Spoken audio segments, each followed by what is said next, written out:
अररिया के फारबिसगंज में आज इंसानियत और मानवता को शर्मसार करने वाली घटना घटी।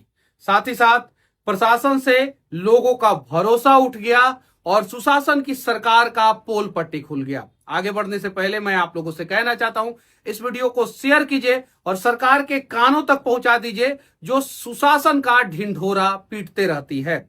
चलिए अब शुरू करते हैं। इस घटना के बारे में विस्तार से मैं आप लोगों को जानकारी देता हूं। फारबिसगंज के कृषि मार्केट के गेट संख्या 2 पर राहुल चौहान नाम के एक 32 वर्षीय युवक जो अपना ठेला लगाते थे और उस पे अनानास और सत्तू बेचा करते थे। उस ठेला के सामने एक नबी हुसैन नामक 42 वर्षीय पिकअप ड्राइवर ने अपना पिकअप लगा दिया और उसके बाद से इन दोनों के बीच कहासुनी शुरू हो गई। और कुछ लोगों का कहना है कि पिकअप ड्राइवर ने राहुल चौहान को कुछ अमर्यादित बोल दिया था। उसके बाद से राहुल चौहान का गुस्सा 7वें आसमान पे चला जाता है और इन दोनों के बीच में हिंसक झड़प शुरू हो जाती है। पिकअप ड्राइवर जब राहुल चौहान के ठेला के आगे पिकअप लगाए तो राहुल चौहान ने मना किया, पिकअप ड्राइवर ने नहीं माना, पिकअप ड्राइवर ने कुछ बोल दिया। राहुल चौहान का गुस्सा 7वें आसमान पे, दोनों के बीच में हिंसक झड़प और भारी संख्या में भीड़ वहां पे मौजूद थी। फिर से मैं आप लोगों से बता देना चाहता हूं, कृषि मार्केट का गेट संख्या 2 यानी आसपास में पुलिस वाले भी कहीं ना कहीं मौजूद जरूर होंगे। उसके बाद से राहुल चौहान जो अपने ठेला पे चाकू का इस्तेमाल करते थे फल को काटने के लिए, उस चाकू से नबी हुसैन का गर्दन काट देते हैं और उसके बाद से उनका सर अपने हाथों में लेके और घूमना शुरू कर देते हैं।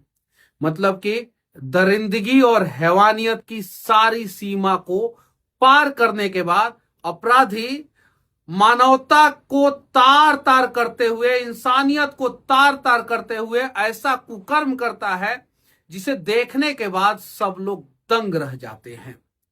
उसके बाद से वो अपराधी राहुल चौहान वहां से भाग जाता है और कृषि मार्केट में एक बिल्डिंग बन रहा था उसके पीछे झाड़ियों में जाके छिप जाता है। जैसे नबी हुसैन के लोगों को पता चलता है कि पिकअप ड्राइवर की मौत हो चुकी है और एक सरफिरा ठेला वाले ने चाकू से उसका गर्दन काट दिया है, वीडियो तेजी से सोशल मीडिया पे आग की तरह फैलता है। बहुत सारे लोग इकट्ठा हो जाते हैं।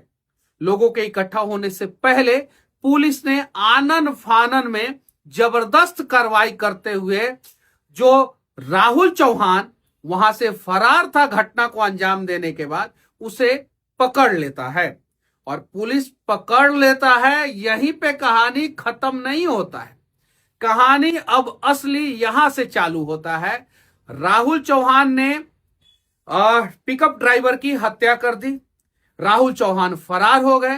राहुल चौहान को पुलिस वाले पकड़ लेते हैं और जब पुलिस वाले पकड़ते हैं तब तक एक बड़ी संख्या में मॉब वहां पे इकट्ठा हो जाती है। पुलिस कस्टडी में जो राहुल चौहान थे उन्हें मॉब खींच के बाहर लेके आती है और उसके बाद से राहुल चौहान की पिटाई कर देती है। अभी तक सिर्फ और सिर्फ एक मौत हुई थी, पिकअप ड्राइवर की मौत हुई थी और अब पुलिस के मौजूदगी में मॉब के द्वारा लिंचिंग किया जाता है और राहुल चौहान की भी इस प्रकार से पिटाई कर दी जाती है कि हॉस्पिटल जाने से पहले उनकी मौत हो जाती है और जैसे वो हॉस्पिटल पहुंचते हैं डॉक्टर मृत घोषित कर देते हैं। अब जरा सोचिए, एक मॉब, वहां पे प्रशासन भारी संख्या में पुलिस बल की तैनातगी और उसके बावजूद मॉब राहुल चौहान को खींच के और पिटाई करती है और इतना पीटती है कि राहुल चौहान की मौत हो जाती है। उसके पहले एक मामूली झड़प में, मामूली बातचीत में राहुल चौहान पिकअप ड्राइवर की हत्या कर देते हैं। अब इसे लोग सांप्रदायिक रंग देना चाहते हैं क्योंकि राहुल चौहान हिंदू है, पिकअप ड्राइवर मुस्लिम है। सांप्रदायिक रंग देने की जरूरत नहीं है। और ये सिस्टम से ज्यादा फेलियर इंसानियत की है। यहाँ पे जो नबी हुसैन है वो 42 वर्षीय हैं और राहुल चौहान जो है वो 32 वर्षीय हैं, यानी दोनों मेच्योर स्टेज में थे। राहुल चौहान को पिकअप ड्राइवर से हिंसक झड़प नहीं करना चाहिए था, पिकअप ड्राइवर को राहुल चौहान से हिंसक झड़प नहीं करना चाहिए था, लेकिन इन दोनों के बीच में हिंसक झड़प होता है और दोनों अब इस दुनिया में नहीं रहे। आखिर एक छोटी सी विवाद को आप लोगों ने इतना बड़ा हिंसक झड़प में बदल दिया कि इंसानियत भी शर्मसार हो गई। और यकीन मानिए बिहार से सुशासन पलायन कर चुका है और वो सुशासन दिल्ली के राज्यसभा में अब अपना कुर्सी तलाशने के लिए गया है। अब बिहार में कहीं सुशासन दिखेगा नहीं। अगर सुशासन दिखता तो इस प्रकार की घटना नहीं घटती।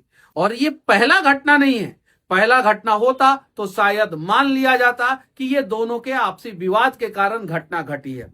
इसके पहले भी बिहार के अलग अलग जिलों में ऐसी ऐसी घटनाएं घट रही है जो अपने आप में अप्रत्याशित है और सुशासन की सरकार को ये बता रही है कि बिहार में जंगल राज 2 आ चुका है।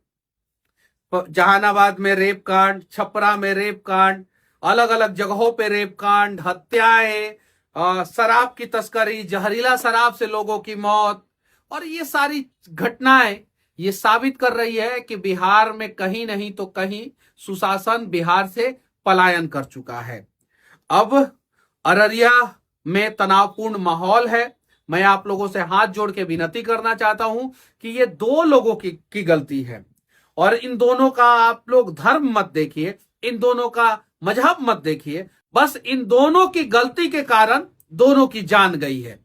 और सबसे बड़ा गलती तो उस मॉब ने किया है जो पुलिस कस्टडी में राहुल चौहान थे, उनको पकड़ के, और धुरंधर फिल्म आप लोगों ने देखा होगा, उसमें कितना निर्मम तरीके से मारा पीटा जा रहा है या किसी को मौत के घाट उतारा जा रहा है, उससे भी ज्यादा निर्मम और गंदे तरीके से यहां पे राहुल चौहान ने पिकअप ड्राइवर को मारा। और सबसे बड़ा कुकर्म अगर किसी ने किया तो उस मॉब ने किया। राहुल चौहान को पुलिस कस्टडी से खींचकर और इतना मारा कि राहुल चौहान की मौत हो गई। पिकअप ड्राइवर अब इस दुनिया में नहीं है, राहुल चौहान अब इस दुनिया में नहीं है।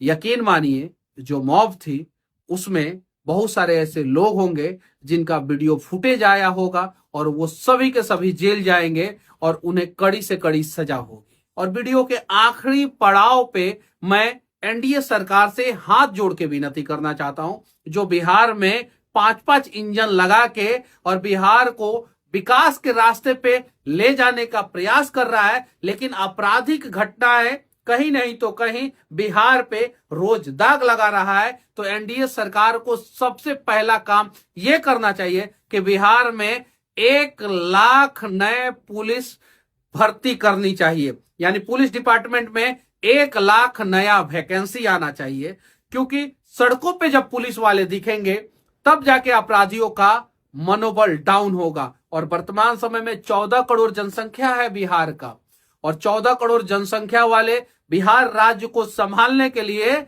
कम से कम 2,40,000 पुलिस बल की जरूरत है और 1 लाख से कम पुलिस बल की संख्या है बिहार में, यानी कम से कम 1,40,000 वैकेंसी आना चाहिए। तो पहली बार 1 लाख वैकेंसी लाइए और हर एक थानों में टोयोटा हाइलक्स हाई स्पीड गाड़ी दिया जाए, ताकि अपराधियों के अंदर यह खौफ रहे कि प्रशासन समय से पहले हाईटेक गाड़ियों के सहारे और भारी संख्या में पहुंच जाएगी। कहीं पुलिस वाले मार खाते हैं, दौड़ा दौड़ा के उन्हें पीटा जाता है, ये बिहार की छवि को धूमिल करता है। कहीं बालू माफिया, खनन माफिया पुलिस वाले पे अटैक कर देते हैं, कहीं शराब माफिया पुलिस वाले पे अटैक कर देते हैं, कहीं पुलिस वालों के बीच से मॉब अपराधी को खींच के जान से मार देता है, तो कहीं पुलिस वालों के सामने हत्याएं हो जाती है। और ये दर्शाता है कि बिहार सरकार कितनी कमजोर हो चुकी है और बिहार का प्रशासन कितना कमजोर हो चुका है। उसे मजबूत करने का एक ही तरीका है कि जल्द से जल्द बिहार पुलिस में 1 लाख वैकेंसी लाया जाए। बाकी अररिया के फारबिसगंज की ये घटना के बारे में आप लोगों का क्या ख्याल है, कमेंट करके जरूर बताइएगा। वीडियो यहां तक आप लोगों ने देख लिया है, अच्छा लगा तो शेयर कीजिए, दूर तक पहुंचाइए, सरकार तक खासकर पहुंचा दीजिए, ताकि ये सोई हुई सरकार जग जाए और बिहार में अपराध का ग्राफ कम हो जाए। जय हिंद।